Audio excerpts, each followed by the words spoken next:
अस्सलामुअलैकुम, welcome back to my YouTube channel. जो कल ना हमने जॉइंट्स की मतलब कुछ टाइप्स को डिस्कस किया था साइनोवियल जॉइंट तक। आज हमने साइनोवियल जॉइंट के जो सब टाइप्स हैं ना उनको डिस्कस करना है जो रहती थी हमारी कल। साइनोवियल जॉइंट्स की सब टाइप जो है ना वो 4 हैं, लेकिन पंजाब टेक्स्ट बुक के सिर्फ 2 हैं। वैसे इसकी बॉल एंड सॉकेट जॉइंट है, हिंज जॉइंट है, पिवट जॉइंट है एंड ग्लाइडिंग जॉइंट है। ठीक है, ये 4 जो हैं इसकी सब टाइप्स में आती हैं। इसके अंदर जो ना बताया हुआ है कि जो मोस्ट मूवेबल जॉइंट्स है ये it allows movement in all planes, means कि इसकी मूवमेंट जो है वो सिविल डायरेक्शन के अंदर होती है। In this type one of the bone form A cup like socket. इस तरह के जो मतलब जॉइंट होते हैं ना उसमें 2 बोन के दरमियान जॉइंट होता है ना, एक बोन जो होती है ना वो कप की तरह का स्ट्रक्चर बनाती है, मतलब सॉकेट बना लेती है।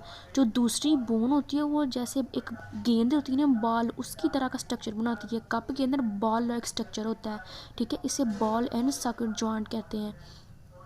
पोजीशन क्या है इसकी बॉडी के अंदर, ये शोल्डर जॉइंट के अंदर प्रेजेंट होता है और हिप जॉइंट के अंदर प्रेजेंट होता है। वो मैं आगे आपको नेक्स्ट जो डिटेल में बताती हूँ कि किस तरह ये शोल्डर जॉइंट और हिप जॉइंट के अंदर जो है वो प्रेजेंट होता है। बाकी इसमें मेन यही है कि 2 इसमें बोन्स होती हैं, एक कप शेप और दूसरी बॉल लाइक होती है। अच्छा, तो हम अब देखते हैं कि ये जो शोल्डर जॉइंट है ना ये इसके एग्जांपल में आता है बॉल एंड सॉकेट जॉइंट में। आपको यहाँ पे जो पिक है ना यहाँ पे शो हो रहा है जो राइट साइड पे है कि जो हमारी कॉलर बोन है, कॉलर बोन के दरमियान में जो है वो बॉल एंड सॉकेट जॉइंट है और उसके नीचे जो है हमारे मतलब एल्बो से ऊपर ऊपर उन्होंने दिखाया ना बाजू जो हमारा एल्बो से ऊपर, ये हमारी इस बोन को कहते हैं ह्यूमरियस कहते हैं। ह्यूमरियस और कॉलर बोन के दरमियान जो जॉइंट होता है उसके हम बॉल एंड सॉकेट जॉइंट कहते हैं।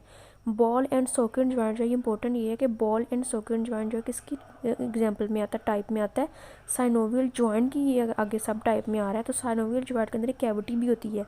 ठीक है, तो जो ह्यूमरियस और कॉलर बोन के दरमियान जो कैविटी है ना उसे हम ग्लिनॉइड कैविटी कहते हैं।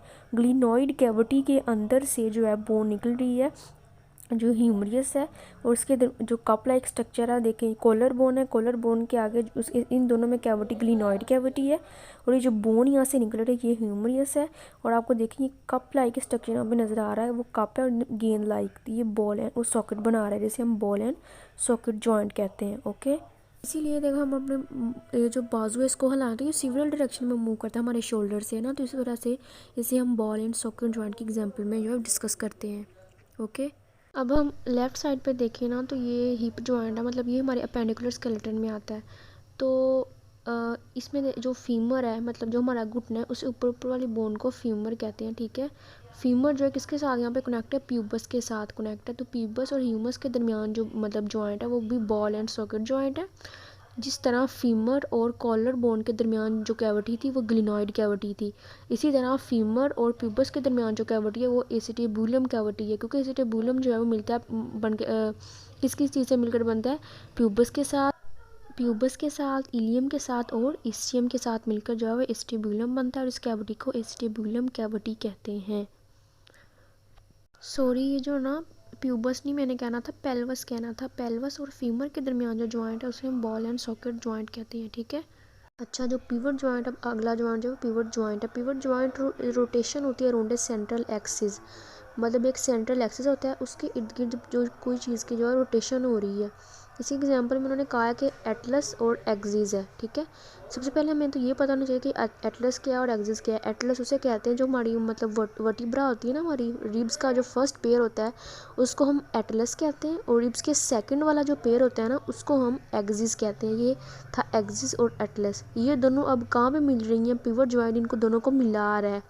इसकी मदद से ना हमारा हेड जो होता है ना वो बैक एंड फोर्थ मूव करता है, इसीलिए हम इस पिवट जॉइंट जो है ना उसकी एग्जांपल में डिस्कस करते हैं, क्योंकि इसकी वजह से जो है हमारा हेड जो होता है ना, हमारी हेड की बोन होती है वो इसके अंदर होती है, वो उसको ये एक्सिस बन जाता है, वो इसके इर्द गिर्द जो है वो रोटेट करता है हेड।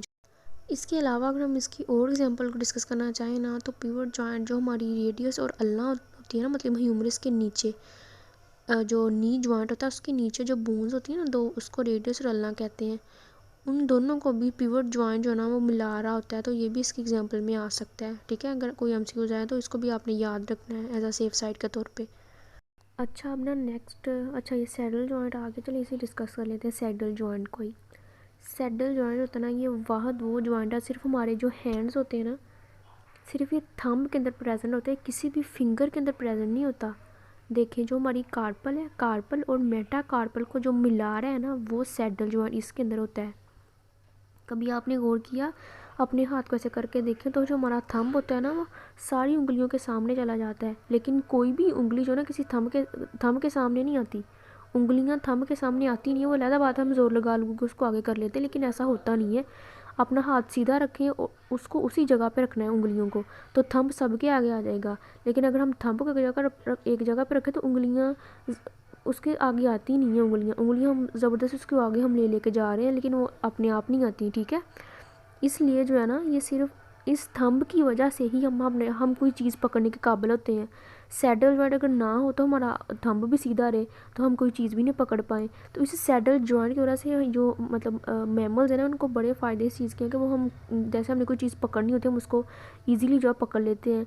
जैसे हमने अगर कोई भी चीज़ मतलब पकड़नी हो, अपना थंब इस तरह मोड़ लेते हैं टाइटली, कोई चीज़ हम उसको अच्छे से जो है वो होल्ड कर लेते हैं। अगर ये सैडल जॉइंट ना हो, हमारा थंब भी उंगलियों की तरह ही रहे, अगर थंब उंगलियों की तरह रहे तो हम किसी भी चीज़ को नहीं पकड़ सकते, ठीक है ना। हम लिख सकते हैं, अगर सैडल जॉइंट ना हो हम लिख भी नहीं सकते।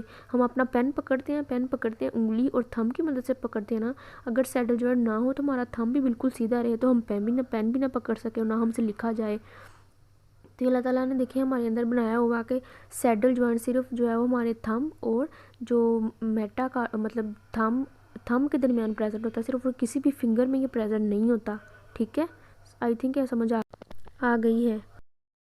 अच्छा, जो नेक्स्ट जॉइंट है ना, उसका नाम है ग्लाइडिंग जॉइंट। ग्लाइडिंग जॉइंट जो ना प्रेजेंट होता है between tarsals and between carpals जो हमारी रिस्ट बोन होती है ना, रिस्ट बोन उस मिलकर बनी होती है, जो छोटी छोटी 8 जो हैं उस कार्पल्स उनके दरमियान में प्रेजेंट होता है। वो आगे मैं नेक्स्ट पिक दिखाती हूँ।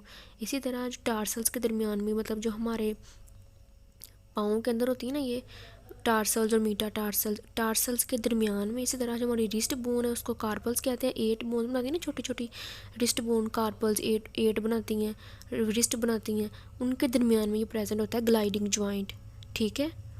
दिखाती हूँ नेक्स्ट आगे पिक में।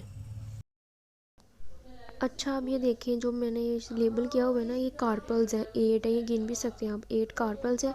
इन कार्पल के दरमियान में जो जॉइंट है ना, वो ग्लाइडिंग जॉइंट है। मतलब ग्लाइडिंग जॉइंट जो है इन 8 कार्पल्स को आपस में मिला रहा है। इसी तरह टार्सल्स है, टार्सल्स भी आप अपनी बुक पे देख सकते हैं, वो 7 होती है शायद, उनको भी ऐसे ही मिलाता है ये।